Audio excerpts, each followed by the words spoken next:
Nebi Ekrem aleyhissalatu vesselam'ın cavan sahabası. Koyun çofan, geçi çofan bolan 18-19 yaşında Müslüman bolan büyük alim sahaba. Nebi Ekrem aleyhissalatu vesselam'ın süyür yarı ve şagirdi. Hazreti Abdullah ibn Mes'ud radıyallahu anh. 70 süre Peygamberimiz aleyhissalatu vesselam'ın öz ağzından öğrendim deyiptir. Emma şu Kur'an-ı Kerim'de hiçbir süre yoktur deyiptir. Hiçbir ayet şerif yoktur deyiptir. Her süre olsun, her ayet bolsun, näme deyip inni ve haçan inni hemmesini yattan bilýän deyipdir. Kur'an-ı Kerim'in tamam süreleri ve tamam mübarek ayetleri yeke haçan inni ve näme üçin inni hemmesini bilýän deyipdir. Sahabaların qawsy diýemek özüme deyipdir. Emma 3 milyon içinde aytipdir. Her kim menden yetirek bolsa aysın deyipdir. Gafsynda şagirt bolup oturjak deyipdir. Sahabaların arasında şunu gıyırıp elam etipdir. Abdullah ibn Mes'ud. Her kim Kur'an-ı Kerim'e menden yetirek bolsa aysın deyipdir. Gafsynda barıp şagirt bolup oturjak deyipdir. Hiç kim keplemenlerdi. Kur'an-ı Kerim'in yeke ayetleri yerde inni, näme deyip inni hemmesini bilýänmişdir. Cavan sahaba Hazreti Abdullah ibn Mes'ud. Yüzü qara renge yakira, buğday, katı buğday renk. Horca adammış. Abdullah ibn Mes'ud. Sahabaların biri aydiyar, Abdullah ibn Abbas aydiyar. Dinlen. Yankı ibn Mes'ud barada, yankı cavan sahaba barada. كان النبي صلى الله عليه وسلم يعرض القرآن الكريم على جبريل في كل عام مرة.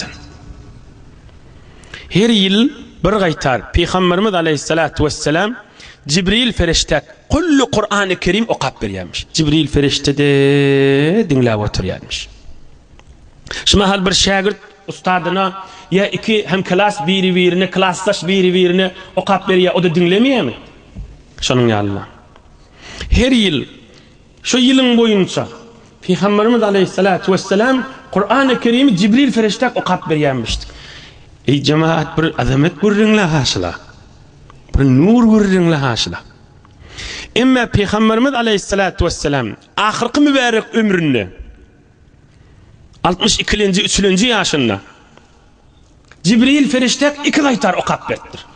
Hamany her 6 aýda bir gaýtarda. Yıla bir gaytar okap bererdi Cibril ferişte. Cibril ferişte de getiren ferişte de dinläp oturýarmış. Emma Nebi Ekrem Peygamberimiz aleyhissalatu vesselam dünýeden geçek ýyly 2 gaytar Cibril ferişte okap beripdir. Ve hadara zalika Abdullah ibn Mes'ud radıyallahu anh. Şu ahirki ýyly Peygamberimiz Cibril ferişte 2 gaytar okypdyr ha. Şonu Abdullah ibn Mes'ud Peygamberimizin yanına oturup dinläp oturalım buyurmuştuk. Peygamberimiz Cibril ferişte okap duka Abdullah ibn Mes'ud şu tadı oturup durdu. Düşan maliki başka görüne ait vermeler. Abdullah ibn Mes'ud cavan sahaba özü 30-20 arasında 18 yaşında Müslüman mollu. Peygamberimiz dünýeden geçende 40 yaşını töwregmiş. Tam cavan oglanna. 20-30 yaşındaki Gulala yaş olan senin yaşındamış. Bizden de yaşı geçmiş. 20-30'un içindemiş. Peygamberimiz aleyhissalatu vesselam ahirki dünýeden geçen namart dünýäni äpberjek ýylyna 2 gaýtar Cibril ferişte okap beripdir. Başından ta ahirine çili kullu Kur'an-ı Kerim. Şonna Abdullah ibn Mes'ud Peygamberimiz aleyhissalatu vesselam'ın okuyan Kur'an-ı Kerim dinläp otur. Cibril ferişte de dinläpdi, Abdullah ibn Mes'ud da dinläpdi. Beýle bir beýik adam abi. Beýle bir dinin paý ulaqan adam. Üçüncüsünde aýdaýyn, aham çyn gurrunun içine gireli. Çyn gurrunun diýänim bir aýtjak bir mowzu, bir matlap bar. O da Abdullah ibn Mes'ud'un üstünden geljek. Yani hazırçak yeni bir benden ruhun şad edelim. An İbn Mes'ud radıyallahu anh. Hazreti Abdullah ibn Mesud bir cavan sahaba idiyar. Bir gün Peygamberimiz aleyhissalatu vesselam iki jığımız otuydık. Bana aytdı. Ey ibn Mesud, bana Kur'an okuydu ver, men dinleyecek dedi. Peygamberimiz ibn Mesud'a aytıdır. Men oturacak dinleyecek, sen Kur'an okuy deyiptir. İbn Mesud aytıptır. Ya Resulallah, akra'u aleyk ve aleyke unzil. Sen Nebi-i Ekrem, sana Kur'an inni, men sana Kur'an okuyup vereyim mi deyiptir. Akra'u aleykel Kur'an ve aleyke unzil. Ya Resulallah, men Kur'an okuyayım, sen dinleyecek mi deyiptir. Kur'an dinleyip oturmak da sünnetmiş ya cemaatler.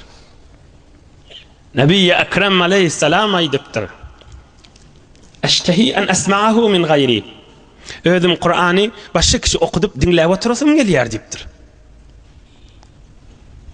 Özüm oturup başka kişi okudup dinleyip oturasım geliyor deyiptir. Ve sahabelerinin içinde de Abdullah ibn Mesud'u begelleptir, intikab etiptir. Sen okuy dinleyecek deyiptir. Hazreti Abdullah ibn Mesud aydiyar 4. parada Sure-i Nisa'nın evvelinden başladım diye havluk manzum. Oka verdim. Bir varak bizim Kur'an-ı Kerim ma bizim elimizde bir varak, 2 varak, 3 varak, 4. varakta وَجِئْنَا بِكَ عَلَى هَؤُلَاءِ شَهِيدًا. Şu ayada yetdiğinçem kellem kaldırman okuyup durdum deyiptir. 4 varak 8 safhada olya. 41. 40. ayatın döwri olya Nisa surasının. Şu ayet yetdiğinçe Peygamberimiz Aleyhisselam'ın mübarek nurani yüzünü gözlemeyen kişi Kur'an-ı Kerim okuyup durdu. Şoňa yetemde yüzümü kaldırdım, Nebi Ekrem Aleyhisselam'ı ödedim de. فَغْرَوْرَقَدْ عَيْنَ النَّبِي sallallahu aleyhi ve sellem. Görsem Nebi Ekrem Aleyhissalatu vesselam'ın mübarek gözü yaştan dolu ve gözünden boyur döküp dinlep durdu. Ohum Nebi Ekrem Aleyhisselam biliptir da İbn Mesud kellesini kaldırıp Peygamberimizi gözlerliğe. Ve şonna aydıptır. Men serrahu en yaqra'al Kur'ana gazzan kema unzil felyaqra ala qiraati İbn Abd. Her kim Kur'an-ı Kerim'i Cibril ferişten getiriş yanak tezece eşitecek bolsa Abdullah ibn Mesud'dan eşitiversin deyiptir. Her kim Kur'an-ı Kerim'i Cibril ferişte getiriş yanak tezece eşitecek bolsa Abdullah ibn Mesud'dan eşitsin deyiptir. Yine bir cavan beyik sahaba dinden, İslamiyetten, Allah'ın razıçılığından beyik payalan adam.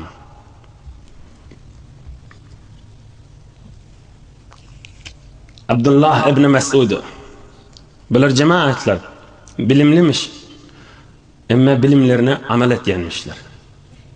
Yok, amel etya demeyli, niyetlerini salim etyenmişler. Peyerlerini doğrulayanmıştıklar. Özlerine nesihat etyenmiştikler.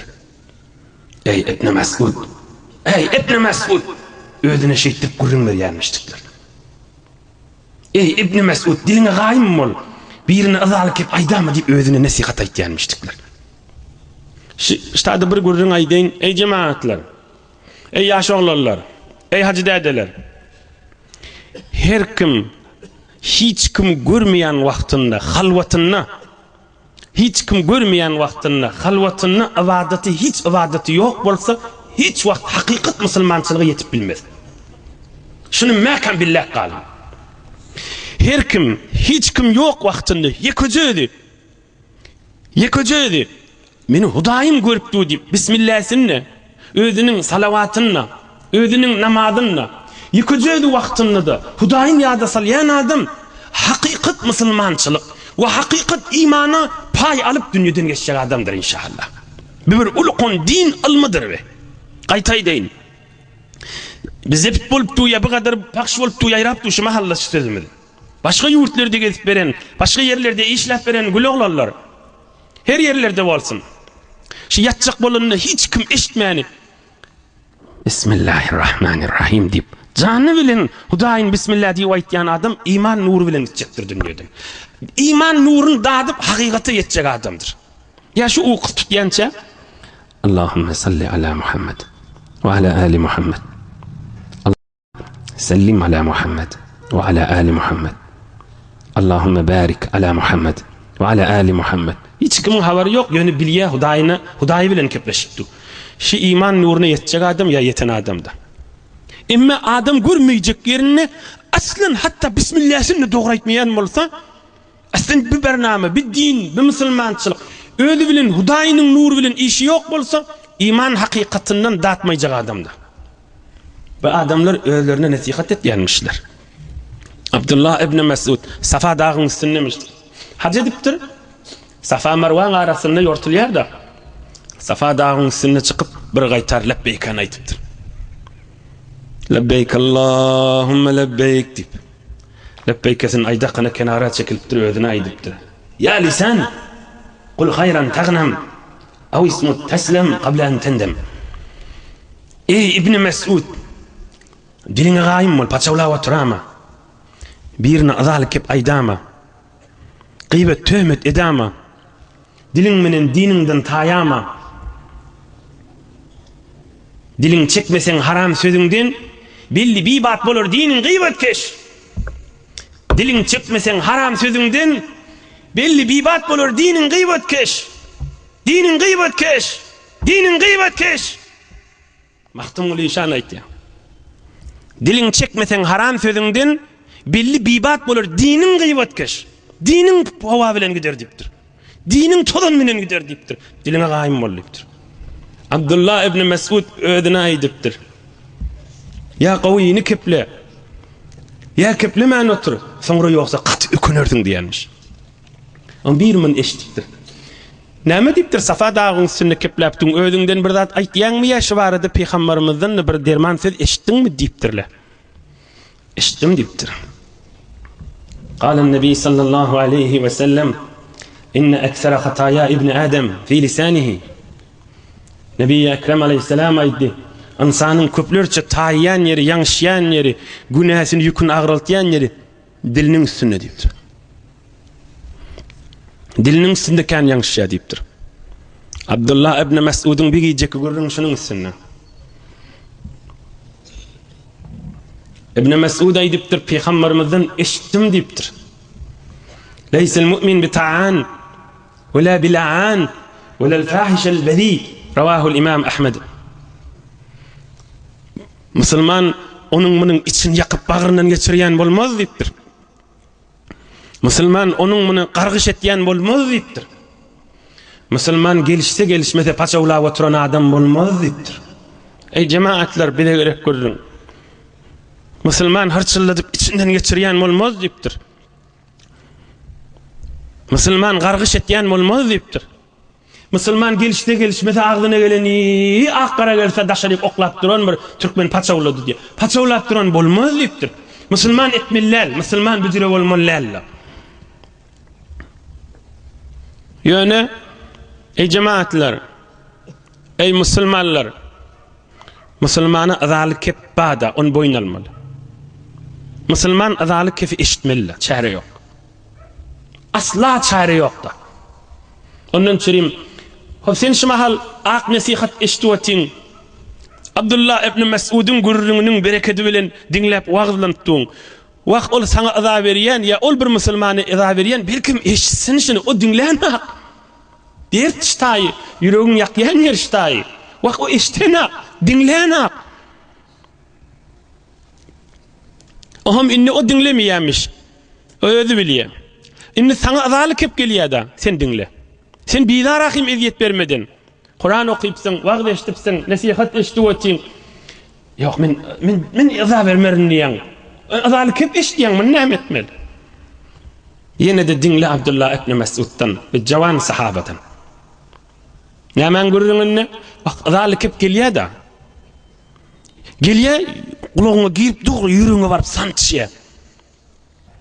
Abdullah ibn Mesud aýdýar, bir gün Peygamberimiz aleyhissalatu vesselam bir mal bölmeli ýerde mal bölli. Onu aýtmanlar haýsy mallygy. Bir mal bölmeli ýerde mal bölli we Nebi Ekrem aleyhisselam ýene öz mübarek işi bilen boldy. Ey musulmanlar, mal bölen Peygamberimiz ha. Allah'ın dostu. Nebi Ekrem aleyhissalatu vesselam bir adam näme diýipdir? Abdullah ibn Mesud da onu eşitipdir. Bir adam bizim düşünüşümizden ya täze musulman bolupdyr bilenak ya da düp münafık içi kafirmişdik. Näme diýen bolsa? Näme diýen bolsa wa diýip bolmaýarmy? Näme diýipdir? Yani näki birine aýdypdyr. Şmal Hudaý üçin bölmedi, dogry bölmedi diýipdir. Ma inna hadhihi al-qismat ma urida biha wajhu. Dogry bölmedi, aşyn Hudaý üçin bölmedi, ýüzüne galyp ona kärräk berdi diýipdir. Abdullah ibn Mesud Nebi Ekrem tapşırıptır, bir biderek kefime getirmen deyiptir. Emma bunu aytmasam bolacak ka deyiptir. Biderek kep deyiptir. Nädire men eşdirmeler? Yüzüne ayttım tarafın, ey Allah'ın düşmanı diýdim. Resulullah aytjak aydan kefin diýdim. O da keplemendir. Aytma da diýmendir, aydaga da diýmendir. Nebi Ekrem aleyhisselamın bir huzuruna aytdyr, ya Resulullah şey diýip durlar diýipdir. Nebi Ekrem aleyhisselamın mübarek yüzü kızarıp gatyna rahat bolupdyr. Aleyhi ecmelü teslimati ve tehiyyat. Aleyhi enveru teslimati ve tehiyyat. Hom aydypdyr. Ahi diýipdir, rahmetullahi ala Musa. Allah rahmet etsin Musa peygamber diýipdir. Mundan da agyr azal kepler bilen azab berdiler ve Musa peygamber sabr etdi diýipdir. Allah rahmet etsin Musa peygamberi düşümsiz kecal beni İsrail mundan ne beter azal kep izinden aýtdylar diýipdir. Musa peygamber sabr etdi diýipdir. Allah rahmet etsin Musa peygambere. Bir kecal cidil keş düşümsüz beni İsrail yüzüne de azal kep aýtdylar. Musa peygamber sabr etdi diýipdir. Allah rahmet etsin Musa peygamber. Nebi Ekrem aleyhissalatu vesselam bu gurrun galsın diýipdir, sabr etme bolýar diýipdir. Hem musulman hesabyny çekip bermeli. Musulman dersini almaly, sen dersini al musulman dost. Nebi Ekrem aleyhissalam azap etdiler de. Odasynyň bir guşesi, bir çeti. Ora ağa kep abi kep. Bir sawatly adam dünýäň sawadyna bölse şey diýilse näme diýer? Bir gazi, bir datsatan oturan adama şey diýilse näme diýer? Gazi datsatan gurrun girdi, Nebi Ekrem aleyhissalamın gurrun girdi. Allah'ın dostu büyük insan. Şoňa şu azaly faýdaly wagtyda. Bir ahu nişan bölse yirdi, Nebi Ekrem bölse yirdi. Nebi Ekrem aleyhissalam eş azaly faýdalypdyr. Sabr etmeli bolýar diýipdir. Mümine azar bir adamın pisi turur dawa tutar dızamak bilen. Mümine azar bir adamın pisi, Mahtumul İşan aýtdy. Mümine azar bir adamın pisi turur dawa tutar dızamak bilen. Dogry bölünmedi ha şu diýipdir, gurrun taf başlaýar diýipdir. Nebi Ekrem aleyhissalamın azab verilen gurrundan Abdullah ibn Mesud arada varmış. Ohum şu azab veriye, yang aýtdyk da sen azaly kefe eşdiýäň da. Wagt ýüregiň agyrýa.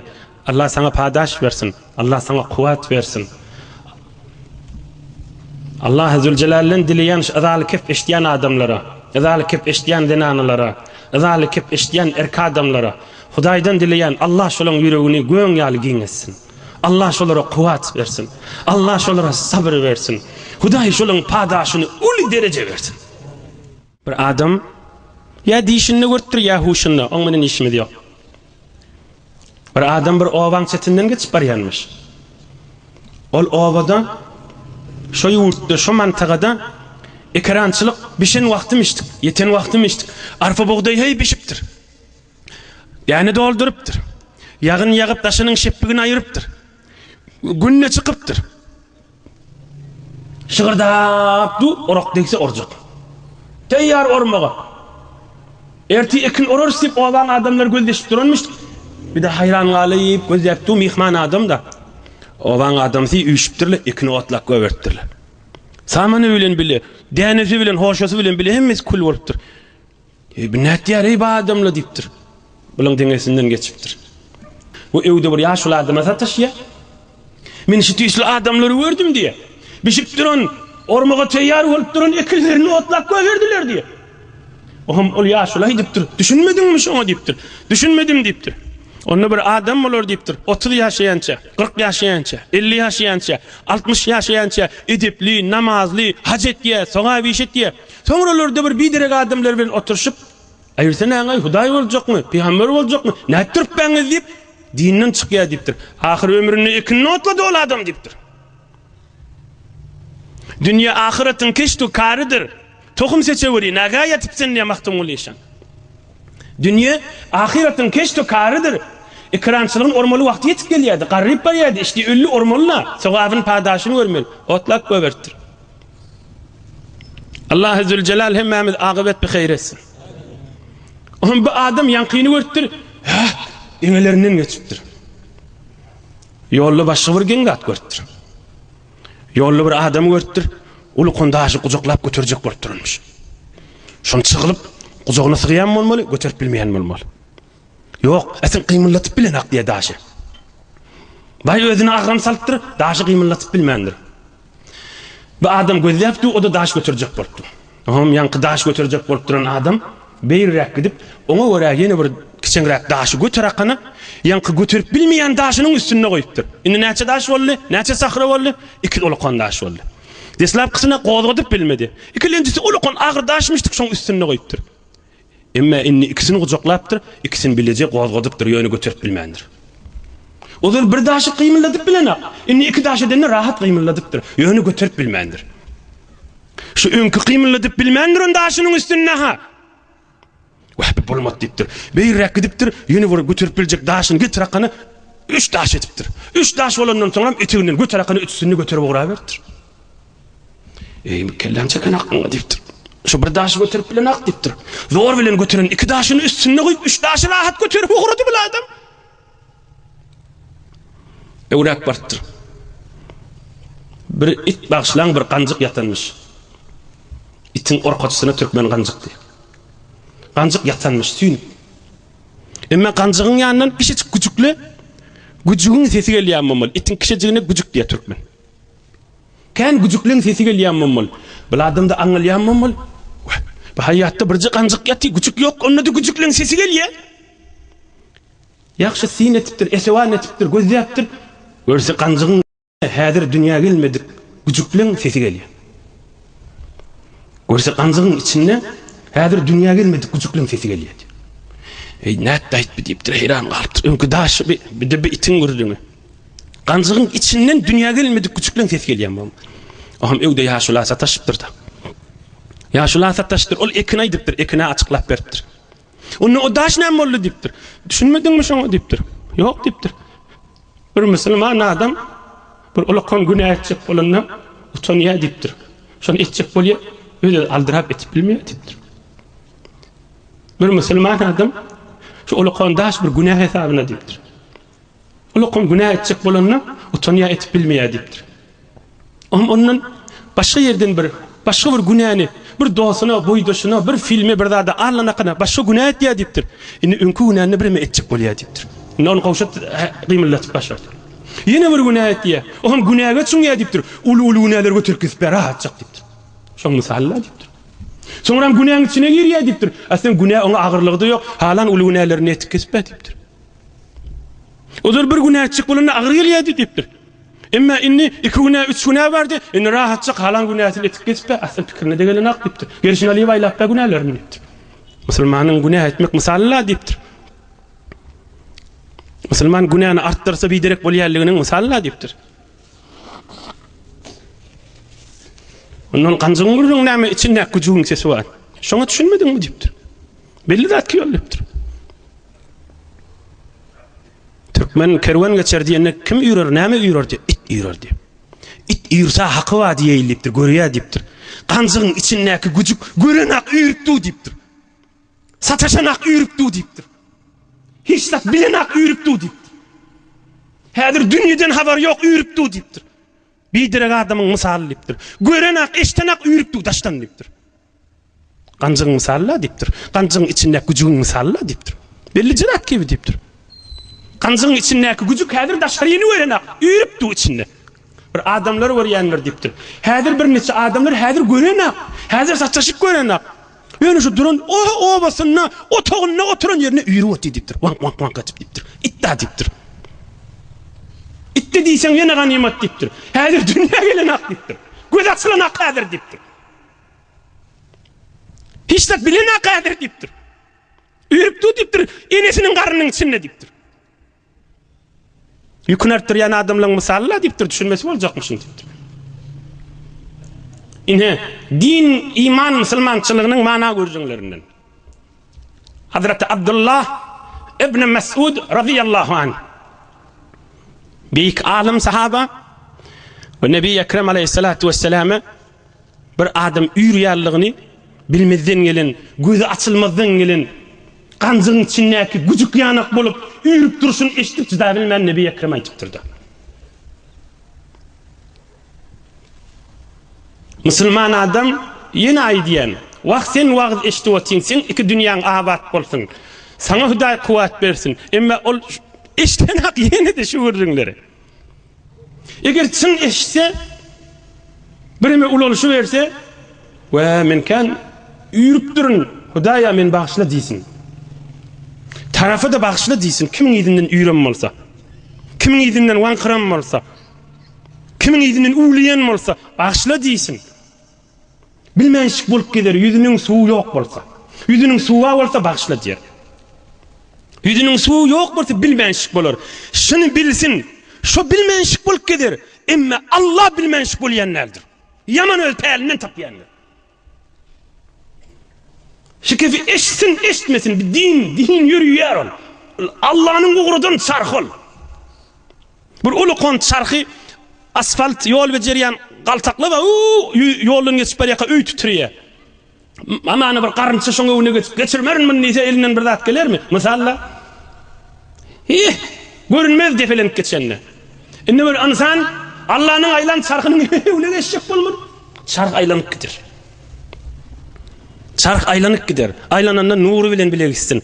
Garaňkysyň etegine galamasyn. Allah'ın din çarkydyr be. Eşitmenşik bolmaly, ýok bilmenşik bolmaly, ýok bilenşik bolsun. Namart dünýäni äp bermäke özüni saplak gitsin. Özüni saplak gitsin. Ýoksa beýlek baryp saplaşmaly bolsa, mun ahunjarlarymydan wagtlarda aýtýanlarlar. Kıyamadyňa baryp, kabryňa baryp saplaşmaly bolsa näme bolýar? O bir belli zat.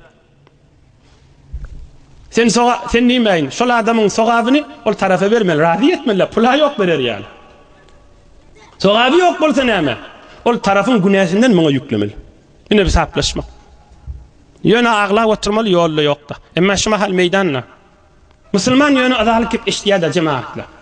Yine de yüreğimden Hudaý azalyk kip işdiýärlere Allah kuwat bersin. Allah şolaň yüreğini giň etsin. Hudaý şolaň yüreğine sowukluk bersin. Wagt şol azab berýän ki bu wagty dinlän akta.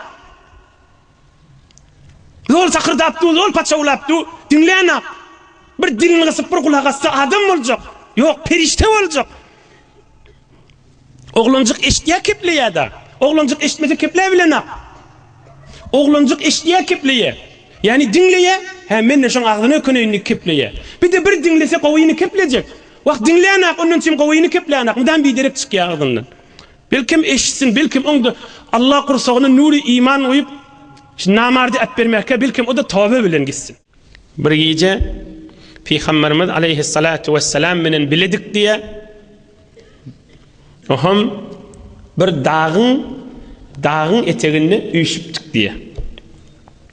Sahabalar yatyrdy, indi 5 nefer, 10 nefer, ya kan ya az. Sahabalar yatyrdy. Ve Nebi Ekrem aleyhissalatu vesselam Allah'ın huzuruna gece namaz okaptıydı diyor. İz merret bihi hayya festayqazna febtedernaha. Oham sesini işittik, bir yılan geçip barýady diyor. Bir niçamiz oýanlyk Nebi Ekrem aleyhissalama namaz okapdy. Biz de yatyrdyk. Oham yılanyň sesini işitdik de derrew oýanyp şu yılany gaşyn ıňdyrdyk, öldürjek bolup. Ve ona çeli fesebaqatna fedakhalat juhraha. Am yılan hinne girdi, biz öldürmäge yetişmedik. Bir deşik girdi, urup bilmedik. Namazdan soň Nebi Ekrem aleyhissalatu vesselam aýtdy: "Innaha waqiyat şerrakum kama waqitum şerraha." Hawada diptir, yılandan size zarar yetmedi, sizden de yılana zarar yetmedi, gitti de rahat bolun diptir. Aham Abdullah ibn Mes'ud aýdýar, şu dağın eteginde Amma yetesâelûn suresi var. Hefte yekdiyes. Amma yetesâelûn 30 paran ahir kılınca 30. paran yani ahirlanjy paran deslapky suresi. Amma yetesâelûn. Şondan önçek näme sura var? Vel mursalati urfa. Vel mursalati urfa. Fel asifati asfa. Ven nashirati nashra. Abdullah ibn Mes'ud aytdy. Şu dağın eteğine vel mursalati urfa nazil boldy diye. Allah Cibril ferişteden iyi verdi diye. Şeytanirracim. Bismillahirrahmanirrahim. Vel mursalati urfa. Fel asifati asfa. Ven nashirati nashra. Fel fariqati farqa. Fel mulqiyati zikra. Udran ev nudra.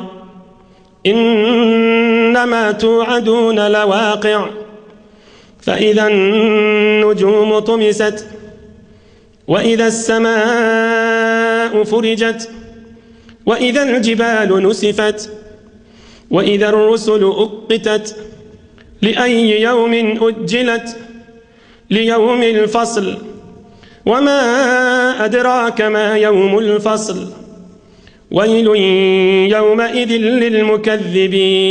للمكذبين. والمرسلات سورة الشتاء نازل والله yani asmandan Allah'ın emri bilen deslapkı yere inişi. Abdullah ibn Mes'ud näme diye? Resulullah canın ağzı öldü diye. İnni men ağzından eşitip şonu öğrendim diyor. Şol Kur'an inni men şagirdi bolup şonu öğrendim. Ve hiye ratbetun. Peygamber canın hazır şu Kur'an'ı täze inip mübarek ağzı quramaptı. Mübarek ağzı qurayaptı. Hazır ağzı öljedi, dirman ağzı. Ve men yanqı sürani eşitip Resulullah canın öğrendim diye. İbn Mes'ud näme diye? Amana inip bileydip duran yana. Men ne Kur'an'ı şu duruşunu eşitip de öğrenip de izini öğrenemek diye. 10 ayette duruyan şol Kur'an 10 ayetin içinde näme mana bolsa içinin tefsirini, hükümlerini, akidelerini, ahkamlarını hemme zadyny bilip ondan soň over 10 ayeti öwrenýänni. Meselen şu mahal tecvid Kur'an öwrenilýär, 10 ayet bilinni over ayet öwredilýär. Ya bir safha ya bir warak kağıt Kur'an derslerini hem over dersi berilýär. İbn Mes'ud aýtýar men o jirek öwrenemek kabir wagtda. Her 10 ayetin içindeki manalarını bilip içinden ilim bolsa eşitip o da kimden? Gözümüzün nuru Nebi Ekrem Aleyhissalatu vesselam'dan. İçinin ilmini eşitip hem over 10 ayeti öwrenýänni. Yani qarad qaw öwren billaha billahi tutaha ya tutulardan nällipdir. Öwrenip anyny singdirip ýaşaýyşyna jaýlap amal etýän bolup ogratýan iştikler. İçilinci Abdullah ibn Mes'ud'un şulan hemmesi dinin paýly bolmak. İçilincisi biz yurtdamızda mektep diýäs. Mektep täze namaz okuyacak bolanda Subhanaka öwredilýär, ettehiyatı öwredilýär, kiçik oglanjyklara. Ya ulaqan adam da bolsa olar namaz öwrenmendir, inni öwrenjek da mektepde. Mektebin bereketinden dinleň. İbn Mes'ud'dan dinleň. Yok, İbn Mes'ud'un şagirdinden dinleň. İbn Mes'ud'un şagirdi. İbn Mes'ud'un şagirdinin şagirdi. Anil Qasim. Men ustadım Alqama bir gün elimden tuttu diye. Gel sana ettehiyat öğretecek dedi. Qasim diýen adam aýtdy, men ustadım Alqama bir gün elimden tuttu diye. Gel sana ettehiyat öğretecek dedi diye. Oğlum aýdypdyr şu Alqama. Abdullah ibn Mes'ud men ustadymdy diýipdir. Bir gün men elimden tutup bana ettehiyat öğretti diye. Abdullah ibn Mes'ud men ustadım da aýtdy. Bir gün Resulullah can men elimden tuttu. Oturuştadı dedi. Hani ayt ettehiyatu lillahi ve salavatu ve tayyibat. Hani ettehiyatini öğretti. 2 rekat oturanda okuyorsun, yukarı kalarsın. 4 rekat, 3 rekatlarda ahirkada oturursun, izinden dua edersin deyip bana öğretti deyiptir. Yine Resulullah aleyhissalatu vesselam Abdullah ibn Mes'ud'un elinin tutup öğretiptir. Abdullah ibn Mes'ud da Alqama diýen şagirdinin elinin tutup öğretipdir. Alqama da şu könäni yitirmeyin deyip şol edep yürüysün deyip bir de şagirdinin elinden tutup gel sana ettehiyatı öğretip o da onu öğretiptir. Ta mağdama gelýänçe şol sünnet, şol bereket ýörep dursun deyip şagirdinin elinden tutup ettehiyatı onu öğretýänmişdir. Ondan märikde gaýdandyr. Ta bu zamanna mektep okudylyp ettehiyatü lillahi ve salavatu ve tayyibat. Esselamu aleyke eyyuhen nebiyyü ve rahmetullahi ve berekatuh. Esselamu aleyna ve ala ibadillahi salihin. Eşhedü en la ilahe illallah ve eşhedü enne Muhammeden abduhu ve resuluh. Vahum Resulullah aleyhisselam aydıptır. Esselamu aleyna. Esselamu aleyke eyyuhen nebi ve rahmetullahi ve berekatuh. Bila belli Nebi Ekrem aleyhisselama. Esselamu aleyna. Allah'dan salam bize olsun. Ve ala ibadillahi salihin. Şey diyseniz deyiptir. Yan namazda ayttık. 2 rekatta da ayttık. 4 rekatta da ayttık. Esselamu aleyna. Ve ala ibadillahi salihin. Allah'dan salam bize olsun. Ve sağlık bendeleri olsun deyip şunu aydığınızda sizin salamınız yerde tamam sağlık bendeleri ve asmanı tamam mukarreb feriştelere sizin salamınız eltilýär deyipdir. Hazreti Abdullah ibn Mes'ud Nebi Ekrem aleyhissalatu vesselam dünyadan geçenden soň sahabalar kıssanyny soralýan adam bolupdyr. Beýik alim bolupdyr. Ibn Mes'ud bir ýerde bir mesele bir sorak bolsa hemme kişiň ýüzüne gözleýärmişdik. Näme jogap berer kadip. Ummatyň alimi. O hem 3 melekde atiqalar Abdullah ibn Mes'ud aydypdyr. Entum ekseru siyamen ve ekseru salaten ve ekseru ictihaden min ashabi Rasulillah sallallahu aleyhi ve sellem ve hum kanu hayran minkum. Döwrünek oturallar aydypdyr. Ey adamlar, ey musulmanlar, sizin bir adamları görýänipdir. Peygamberimizin şagirtlerinden, Peygamberimizin yarlarından namaz kan okuýarlar diýipdir. Peygamberimizin yarlarından arada sizin içinizde adamlar var, olurdan kan arada tutýarlar. Olurdan kan zahmet çekýän ma içinizde diýipdir. Onu da olan derecesi beýikda diýipdir. Otururlar aýdypdyr. Näme üçin beýle bolýar? Meger her kimin amalyny görä dälmi Allah'ın huzuruna diýip sorapdyrlar. Abdullah ibn Mes'ud aýdypdyr. Ol Peygamberimiz bilen oturuşlary Nebi Ekrem aleyhissalatu vesselam'dan şagirt bolallygy öz ýerinden. Emma ıqtiqat ýagdaýdanna, ýürek saplyk ýagdaýdanna hum kanu azhad fi dunya we arghab fil ahireh. Ola sizin kärräk günäden gaçagarrakdylar, kärräk ahiret ýatlaryna da diýipdir. Günäden dünýäň haramyndan gaçagarrakdylar we ahirete hewesräkdiler diýipdir. Şonuň üçin öwde diýipdir. Bu misalyny Abdullah ibn Mes'ud'un özünden misal edelim.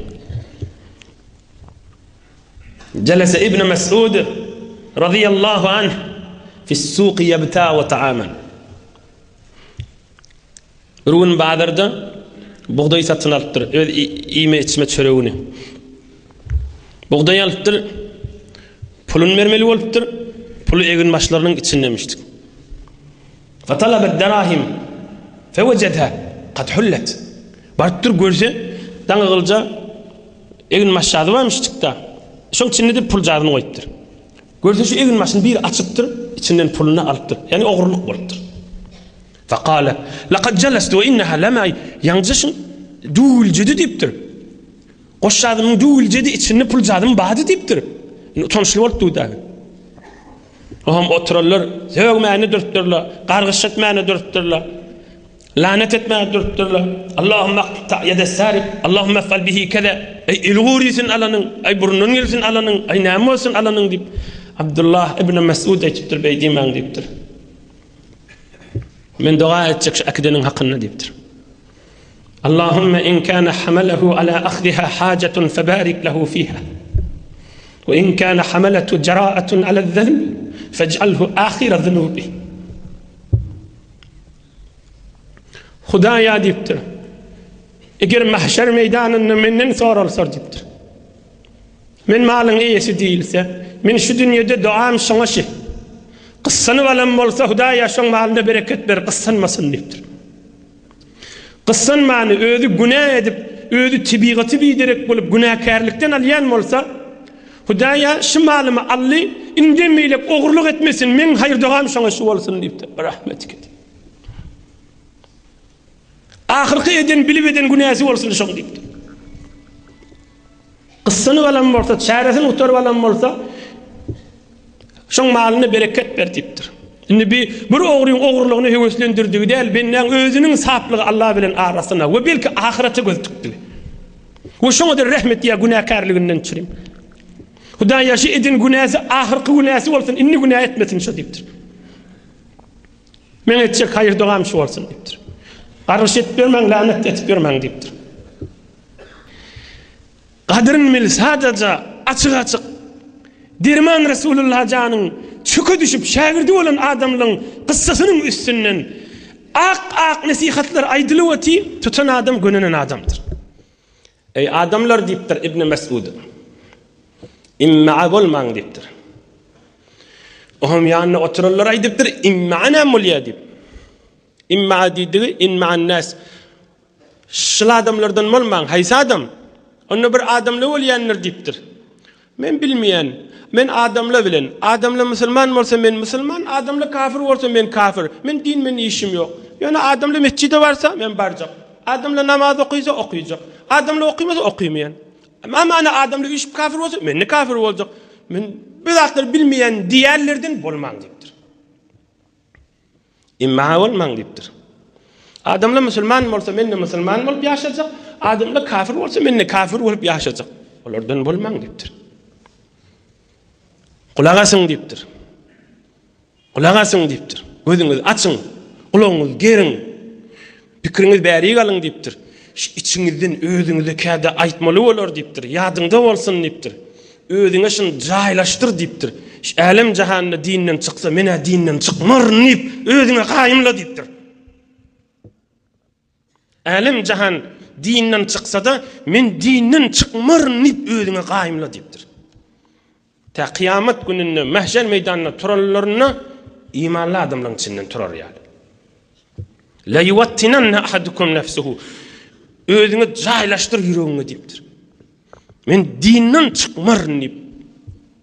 Ama bu galanny öz ýerinde meselen doga etmeli, Hudaýa imandan aýyrma, Hudaýa agybat bi hayr bolan, soňum hayr bolsun diýip Allahdan dilemeli öz ýerinde.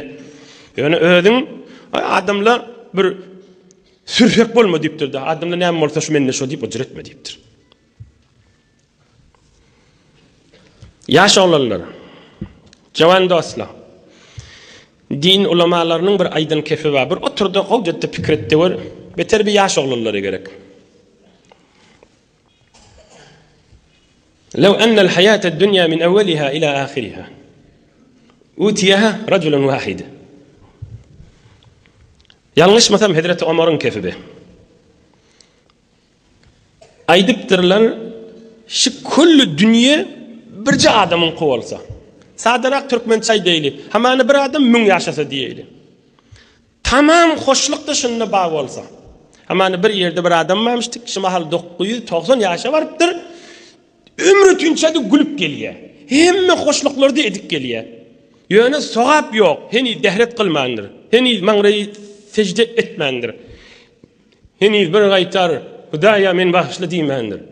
Bir gaytar Subhanallah diýmendir. Bir gaytar salli ala seyyidina Muhammed diýmendir. Gowlukdan bir gaytar Hudaýa üçin, Hudaýym radi bolsun diýip kanahatly bolayyn diýmendir. Bir gaytar Hudaýa üçin bir ejil adamy gülmendir. Hudaýa üçin bir garyp gasary hoş etmendir. Bir aglap durany güldürmendir. Ýöne 990 ýaşapdyr. Ýene 10 ýyl ýaşajak dünýeden geçjek. Yeni 10 yılın tükesi 1000 yaşasa lekâne bimenzileti men ra'a fi menâmihi mâ yesurruh thumme istayqada feleyse fi yedihi şey. Yeni 10 yıldan şu ölmeli olsa 10 yıldan sonra Azrail gelýär janyny almaga. Görse eline hiç sat yok. Hiç sat yok. Yemin bir yatıp durun, dişimdeken gülüşüp durun, inni de oyanıp durun, ömrüm tamam boldy diýer diýipdir. Hamanı bir yankı 1000 yaşap gülüşen adam mı ömrünü gülüp geçiripdir hamanı günah yolla.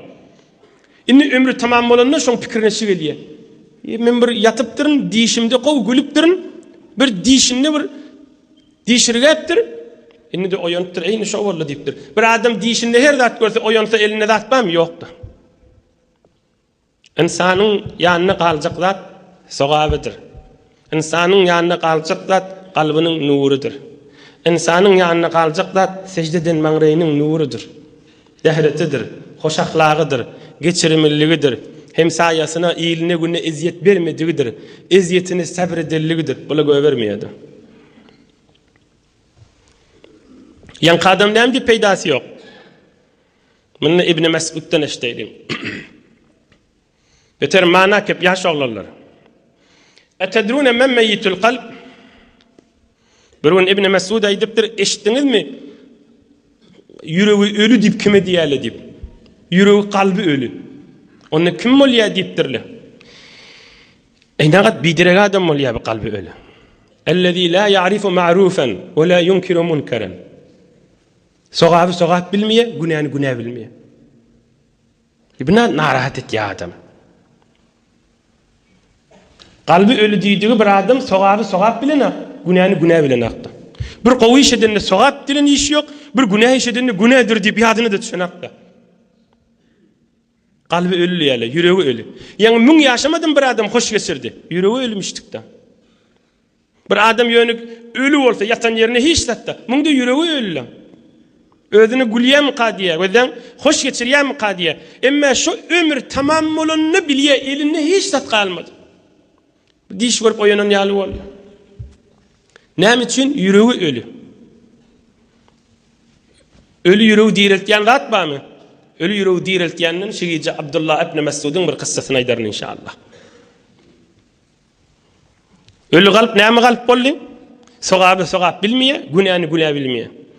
Nagat bir ova bolýa, içinde bir neçeleriň kalbi ölü, bir neçesi diri. Bir neçesi sogab bilen ak, bir neçesi sogab bilýär.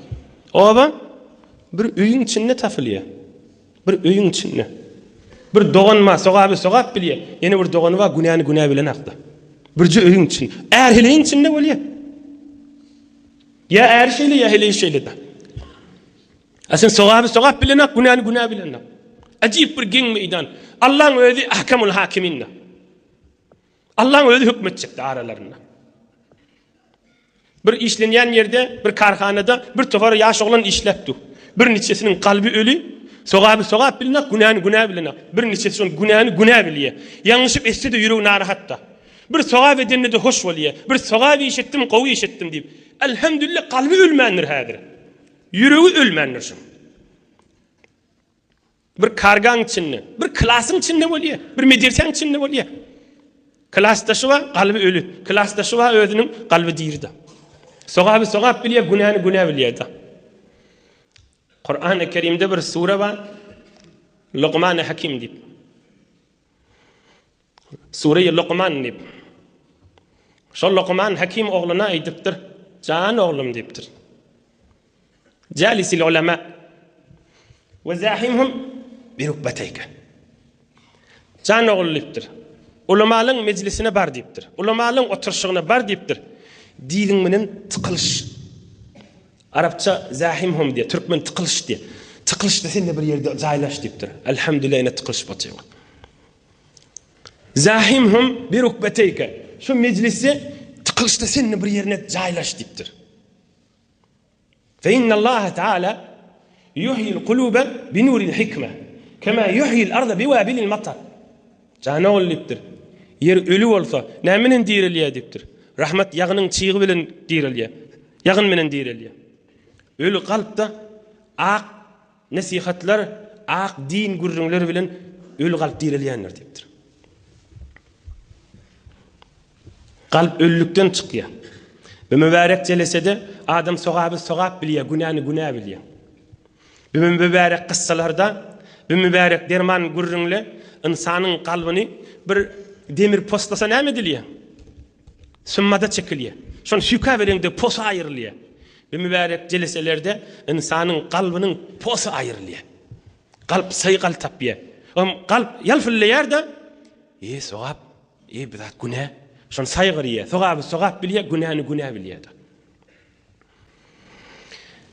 Abdullah ibn Mes'ud aydypdyr.